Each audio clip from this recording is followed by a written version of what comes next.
Radio city पर गिनी की library. Good evening ji and welcome to a brand new edition of Ginni की library. मेरा नाम है गिनी। हर संडे शाम मैं आ जाती हूँ आपके पास अपनी लाइब्रेरी की एक किताब लेकर। इस हफ्ते जिस किताब को मैंने उठाया वो लिखी है डेबोरा रॉड्रिग्स ने and it's called the Kabul beauty school. इन्होंने इसके पहले किताब लिखी थी जिसका नाम था the little coffee shop of Kabul which did exceedingly well and so did the Kabul beauty school. Deborah की कहानी ये है कि डेबोरा एक्चुअली अफगानिस्तान में गई थी। We've all heard of the bombings, we've all heard when Afghanistan को बिल्कुल ही खत्म कर दिया गया था। तो डेबोरा एक्चुअली गई थी, उन्होंने एक्चुअली वहां पर एक अफगानी से शादी करी थी और इस सारी लाइफ के अंदर उन्होंने बहुत सारी चीजें देखी थी जिनको इन्होंने अपनी किताबों में पेश किया है। So this book is of course based in a beauty salon और ब्यूटी स्कूल। इस ब्यूटी स्कूल में क्या होता है, इस ब्यूटी सैलून में क्या होता है, कितनी औरतें आती हैं, कितने आदमी आते हैं, क्या है उनकी कहानी, यही है basically the Kabul beauty school की कहानी। पर it's very interesting when you read कि जब आप अपने नेबरहुड पार्लर जाते हो, मान लो थ्रेडिंग के लिए, वैक्सिंग के लिए, या एज अ मैन आप जाते हो क्योंकि आपने अपने बाल कटवाने होते हैं नाई से या एक फेशियल करवाना होता है, तो क्या होता है जैसे आप एक ब्यूटी सैलून में एंटर करते हो सडनली आप एक गहरी सांस लेते हो ना, everything goes into a slightly slow motion. आप थोड़ा रिलैक्स करने लग जाते हो, आप थोड़े ओपन हो जाते हो। अपने नाई को आपने ऐसी बहुत सारी बातें बताई हैं जो शायद अपने घर वालों को नहीं बताई है। कई बार जो ब्यूटी पार्लर में आपके सर पे तेल लगा रही होती है उसको आपके बारे में ज्यादा गॉसिप पता होती है as compare to your friends and family, और वो गॉसिप का सबसे अच्छा मात्र तरीका होती है आपके लिए। यही चीज जो भारत में इतनी कॉमन है यही अमेरिका में भी होती है, यही अफ्रीका में भी होती है और यही काबुल के अंदर भी होती है जब डेबी वहां पर एक ब्यूटी सैलून खोलती है। इस कहानी में आगे क्या क्या होता है ये सब आपको सुनाऊंगी आज गिनी की लाइब्रेरी में रेडियो सिटी पर एक बात बोलूं, इस किताब को पढ़ के मैंने एक और चीज रियलाइज करी। जब भी अ कंट्री और a place goes through a state of war या through a state of emergency जहां पर सब कुछ खराब हो रहा है, द वर्स्ट सफरर्स जो होती हैं वो औरतें ही होती हैं। ये सच है, ये मैंने किताब से फिर से रियलाइज करा। खैर डेबी, उनके ब्यूटी स्कूल, उनकी फ्रेंड्स की कहानी कुछ ही देर में मेरी जुबानी यही रेडियो सिटी पर गिनी की लाइब्रेरी में। आज we are talking about the Kabul beauty school. Radio city पर गिनी की library. Good evening ji, welcome back to Ginni की लाइब्रेरी। अच्छे गाने रेडियो सिटी पर हमेशा आते हैं और इस संडे कोई एक्सेप्शन नहीं है। मेरा नाम गिनी है, हर हफ्ते मैं आपके लिए किताब लेकर आती हूँ। इस हफ्ते जिस किताब को लेकर आई हूँ उसका नाम है द काबुल ब्यूटी स्कूल। लिखी है डेबोरा रॉड्रिग्स ने, based on her own stories experiences जब वो अफगानिस्तान गई। अगर मैं आपको इस किताब की कहानी सुनाऊं तो थोड़ा सा बैकग्राउंड में चलते हैं। आपको याद है आपके और मेरे समय में द यूएस बॉम्ब्ड अफगानिस्तान बिल्कुल लिटरली खत्म हो गया था तालिबान रूल के बाद। अफगानिस्तान में बिल्डिंग्स बॉम्ब हो चुकी थी, स्कूल्स टूट चुके थे, जो लोग बचे थे उनको नहीं समझ आ रहा था कि वो कहाँ जाएंगे, नौकरियां नहीं थी, घर नहीं थे, एवरीथिंग वाज इन कियोस। और इस समय अफगानिस्तान में उस टाइम पर बहुत सारे यूनाइटेड नेशंस के एड वर्कर्स जा रहे थे, कोई हेल्थ के ऊपर काम कर रहा था, कोई बच्चों के एजुकेशन के ऊपर काम कर रहा था, बिकॉज एक कंट्री जो बिल्कुल ही खत्म हो गई थी उसे फिर से रीबिल्ड करना था। Of course unfortunately Afghanistan has still never been build completely, पर धीरे धीरे कोशिशें की जा रही हैं। अब क्या होता है कि जब एक कंट्री बिल्कुल ही खत्म हो जाती है तो बहुत अलग अलग तरीके के लोग जाते हैं जो कि फॉरेन एड भी सप्लाई करते हैं और लोगों को सिखाते हैं कि अपनी जिंदगी को वापस कैसे लेकर आओ। तो obviously the first needs are doctors, nurses, health officials, फिर होते हैं टीचर्स, स्कूल्स, फिर कंस्ट्रक्शन की घर वापस बन सके। इन सब के बीच में एक लड़की पहुंच जाती है अफगानिस्तान। लड़की नहीं होती, एक मिडिल एज औरत होती है। She had a bitter divorce, उसके 2 बड़े बड़े बच्चे हैं जिसको अपनी माँ के पास छोड़कर आई है because she just genuinely believes कि शी शुड हेल्प। इनका नाम है डेबी। अब डेबी जो है वो अमेरिका में एक ब्यूटिशियन थी। अनलाइक इंडिया जहां पर कोई भी ब्यूटिशियन बन सकता है, आप किसी भी जगह जाते हैं, थोड़ा थ्रेडिंग सीखते हैं, थोड़ा वैक्सिंग सीखते हैं और ला बिहोल्ड आप मतलब बिल्कुल ही ब्यूटिशियन बन जाते हैं। ऐसा अमेरिका में नहीं होता। आपको एक प्रॉपर एक स्कूल में 1 साल के लिए पढ़ाई करनी पड़ती है, all of that. Now Debbie is a trained beautician और वो भी पहुंच जाती है। तो इनिशियली तो वो हेल्प कर रही है एंड देन शी रियलाइजेस कि मुझे कुछ तो करना चाहिए जहां पर मैं भी किसी काम आ सकूं। तो she is very reluctant to approach people कि क्या बोलेंगे कि मतलब एक कंट्री जो बिल्कुल ही खत्म हो चुकी है कि भाई आपको थ्रेडिंग करवानी है, आपको वैक्सिंग करवानी है, आपको पेडिक्योर करवाना है, ऐसा थोड़ी हो सकता है। तो शी इज वेरी कंफ्यूज कि मैं क्या करूं। हेल्प कर रही है पर अपना काम भी करना चाहती है, लोगों को सिखाना चाहती है और इसी कश्मकश में एक दिन फाइनली वो लोगों को बोलती है कि एक्चुअली मैं एक ब्यूटिशियन हूँ और क्या किसी को कोई सर्विसेज चाहिए मैं फ्री में ऑफर कर सकती हूँ। एंड जितने भी एड वर्कर्स आए होते हैं वहां पे they are like, oh my god, हमारी जिंदगी सफल हो गई, हम रोज काम कर रहे हैं, हम पागलों की तरह काम कर रहे हैं, we need some place to relax, can you help us? And Debbie धीरे धीरे अफगानिस्तान में बहुत फेमस होती रहती है इन सारे एड वर्कर्स से, जो कि दुनिया भर से आए हुए हैं, जो वहां पर लोगों की हेल्प कर रहे हैं, क्योंकि ऑब्वियसली एवरीबडी वांट्स कि इतना कुछ देखकर, इतना कुछ बुरा और सैड देखकर आप कहीं तो रिलैक्स करना चाहते हैं. So she becomes their favourite. अब कहानी यहाँ से शुरू हो जाती है डेबी की, यानी कि डेबोरा की. We are talking about a book called the Kabul beauty school, लिखी है डेबोरा रॉड्रिग्स ने, और आज इसी को डिस्कस करें गिनी की लाइब्रेरी में रेडियो सिटी पर. कहीं मत जाइएगा, ये कहानी आगे बढ़ेगी and it's fantastic. Radio city पर गिनी की लाइब्रेरी.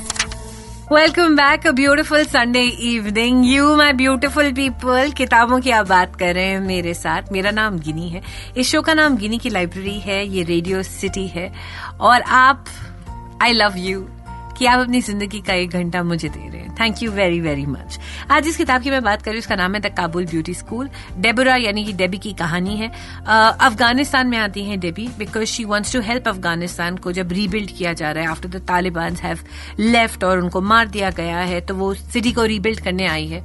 सबके पास बहुत सारे टैलेंट्स हैं, कोई एक डॉक्टर है, कोई इंजीनियर है, कोई टीचर है. डेबी एक्चुअली एक ब्यूटिशियन है. अब उनको समझ नहीं आ रहा कि वो कैसे बोले. तो एनीवे वो एक दिन लोगों को बोलती हैं कि मैं एक ब्यूटिशियन हूँ, क्या मैं भी आपकी मदद कर सकती हूँ. वो अफगानिस्तान में होती है. तो जितने भी इंटरनेशनल एड वर्कर्स होते हैं जो वहां पर लोगों की हेल्प करने आते हैं, उनके बीच में डेबी बहुत पॉपुलर हो जाती है और वो उनको सर्विसेज देने लग जाती है. पर डेबी को ये अच्छा नहीं लगता. डेबी को ये लगता है कि चलो इनकी तो मैं हेल्प कर रही हूँ, पर मैं यहाँ पे अफगानिस्तान के लोगों की हेल्प करने आई थी ना, तो मैं उनकी हेल्प कैसे करूँ. अब क्या होता है कि Taliban regime was very strong about women, है ना, कि उन्होंने ये कहा था कि औरतों को ऐसे होना चाहिए, ऐसे होना चाहिए.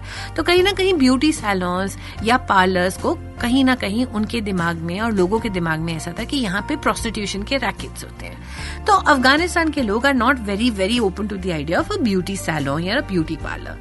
पर डेबी को लगता है कि यहाँ पे इतनी औरतें हैं, ठीक है. टिपिकल एक ऐसी इकोनॉमी होती है जहाँ पे हस्बैंड या आदमी नहीं रहे होते, बहुतों को मार दिया गया होता है, कई बहुत क्रेजी हो गए होते हैं, नौकरियां नहीं होती. तो उसको लगता है कि अगर हम औरतों को इंडिपेंडेंट बनाएंगे टू अ लार्ज एक्सटेंट वो कुछ कर पाएंगी. So she decides to open a beauty school, जहां पर वो अफगानिस्तान की लड़कियों को सिखाएंगी कि आप कैसे मेकअप कर सकते हो, आप कैसे पेडिक्योर मैनिक्योर्स कर सकते हो और कैसे पैसे कमा सकते हो. Now logically it sounds like a great idea and the women start coming in. और अब शुरू होती है रियल किताब, क्योंकि जब ये औरतें आती हैं तो डेबी इनसे इनकी कहानी पूछती है. And those are the saddest stories you could. तो इन सभी औरतों को डेबी अपने स्कूल का हिस्सा बनाती हैं, फंड्स रेज करती हैं, कैसे cosmetic companies from across the world आती हैं उनकी मदद करने के लिए ताकि उनके ब्यूटी सैलून में इनफ प्रोडक्ट्स हो. क्योंकि अफगानिस्तान जैसी जगह में आप टॉवल्स कहाँ से लाओगे, आप कर्लिंग आयरन रॉड्स कहाँ से लाओगे, आप वो पेडिक्योर के छोटे छोटे टब्स कहाँ से लाओगे. तो सारी ब्यूटी कंपनीज आती हैं और उनको ये सजेस्ट करती हैं और हेल्प करती हैं. And Debbie suddenly turns out into a beautiful school, जो वो बनाती है ताकि अफगानिस्तान की औरतें थोड़ी सी सेल्फ रिलायंट हो जाए. पर इस पूरे प्रोसेस के अंदर अब डेबी के अंदर एक प्रॉब्लम होती जा रही है. वो बहुत अकेली पड़ती जा रही है. उसको उनकी लोकल लैंग्वेज यानी दारी ज्यादा समझ नहीं आती. वो थोड़े थोड़े वर्ड समझती है और अब उसको लगता है कि यार मेरे बच्चे तो अमेरिका में है, मेरी माँ भी अमेरिका में है, मैं यहाँ पे किसके साथ रहूं. I need a partner. अब ब्यूटी सैलून की जो सारी लड़कियां हैं, अफगानी लड़कियां, वो डेबी के लिए एक आदमी ढूंढती हैं, एक रिश्ता ढूंढती हैं ताकि डेबी की शादी वो अफगानिस्तान में करवा सके, so that she is also satisfied emotionally and mentally. आगे क्या होता है बताते हैं वो कुछ ही देर में ही रेडियो सिटी पर गिनी की लाइब्रेरी में in the Kabul beauty school. That is the book we are discussing आज, जिसको लिखा है डेबोरा रॉड्रिग्स ने. कैसा लगा बताइएगा जरूर मेरे सोशल मीडिया हैंडल्स पे @RJGini GINNIE. रेडियो सिटी पर गिनी की library. Welcome back to Ginni की लाइब्रेरी. हम आज बात कर रहे हैं एक ऐसी किताब की जिसका नाम है द काबुल ब्यूटी स्कूल, लिखी है डेबोरा रॉड्रिग्स ने. और आज गिनी की लाइब्रेरी में इसी किताब की बातें हो रही हैं कि किस तरह से जो मेन प्रोटैगनिस्ट है डेबी, अमेरिकन है, अफगानिस्तान जाती हैं लोगों की हेल्प करने के लिए. वहां उनको लगता है कि औरतों के पास, जिनके पास बेसिक एजुकेशन भी नहीं है, उनको क्या सिखाया जाए ताकि वो फाइनेंशियली थोड़ी इंडिपेंडेंट हो सके. और वो एक ब्यूटी स्कूल खोलती हैं, अलग अलग औरतें आती हैं, उनकी कहानियां. अब डेबी इन सबको सेट करने की कोशिश कर रही होती है and suddenly starts feeling that she is very lonely. तो ये सब औरतें मिलकर उसके लिए एक एक्चुअल आदमी ढूंढती है जिससे डेबी शादी कर सकती है। ऑफ कोर्स ये आदमी एक अफगानी आदमी होता है जिसकी ऑलरेडी शादी हो चुकी होती है, ऑलरेडी कुछ बच्चे होते हैं, बट इट्स वेरी नॉर्मल क्योंकि डेबी की भी शादी हो चुकी है, बच्चे हैं, तो कंपेनियनशिप के लिए वो शादी करते थे। It's very interesting to see their dynamics. किताब में बहुत सारे कल्चरल एक्सपीरियंसेस हैं, जिस तरह से कि जब डेबी एक अमेरिकन है, जब वो जा रही होती है, मान लीजिए वो पाकिस्तान से अफगानिस्तान जा रही हैं, she has to go to the Khyber pass, तो वो कितनी डरावनी जगह है, किस तरीके से बॉर्डर्स कटे हुए हैं अलग अलग जगहों के, किस तरह से अफगानी आदमी जब एक लड़की को सिगरेट पीते हुए देखते हैं तो वो कैसे रिएक्ट करते हैं, किस तरह से एक्चुअली बहुत सारे लोग जिनका थॉट प्रोसेस ये बड़ा कंजर्वेटिव होता है, उनको लगता है कि लड़कियों को इंडिपेंडेंस नहीं मिलनी चाहिए, वो डेबी से किस तरह से लड़ाई करते हैं। It's interesting to see the women dynamics, it's interesting to see कि किस तरह से औरतें, और ये शायद भारत की औरतों में भी है कि अगर आप एक मान लीजिए अब्यूसिव मैरिज में हैं जहां आपके हस्बैंड आपको पीटते हैं, मारते हैं, या इन लॉज आपके ऊपर टॉर्चर करते हैं, तो आपका थॉट ये नहीं होता कि वो गलत है। टू अ लार्ज एक्सटेंट बहुत सारी औरतें विश्वास करने लग जाती हैं कि ये तो इनकी किस्मत है, अब इसके साथ साथ वो क्या कर सकती है। उनके दिमाग में कभी नहीं आता कि वो एक्चुअली छोड़कर भी जा सकती है। That is just not possible. And that cultural difference जो आपको लगता है कि डिफरेंस भी है और सिमिलैरिटी भी है इंडिया, अफगानिस्तान, अमेरिका की, वो बड़ी इंटरेस्टिंग है। Like I always say that books make you realise कि बाकी कंट्रीज में और आप में, या बाकी दूर बैठे किसी और इंसान में और आप में क्या सिमिलैरिटीज हैं, और आप रियलाइज करते हैं कि अफगानिस्तान की औरतें, अमेरिका की औरतें और इंडिया की औरतों में ज्यादा डिफरेंस है नहीं, ना ही मर्दों में। And I don't know if it's a good thing और अ बैड थिंग। अगर आपको चांस मिले तो काबुल ब्यूटी स्कूल जरूर पढ़िएगा। If you want, I can send it to you. I have a couple of copies of these. आप मुझे लिख दीजिए at rjginny@gmail.com, GINNIE. I'll send you a copy, but you have to give me a good enough reason. Also, आप मुझे मेरे social media पे tag कर सकते हैं at rjginny, GINNIE. I'd be very happy to hear कि आप अपनी किस किताब के बारे में बात करना चाहते हैं, किस कैरेक्टर के लिए, या किस तरीके की किताबें आप चाहते हो कि डिस्कस हो गिनी की लाइब्रेरी में। At least this week, I was very happy with my book, which was The Kabul Beauty School. Hopefully next week वापस आऊंगी एक और किताब के साथ गिनी की लाइब्रेरी में। तब तक इतना ख्याल रखिएगा and enjoy the weekend, at least what's left of it. Mwah!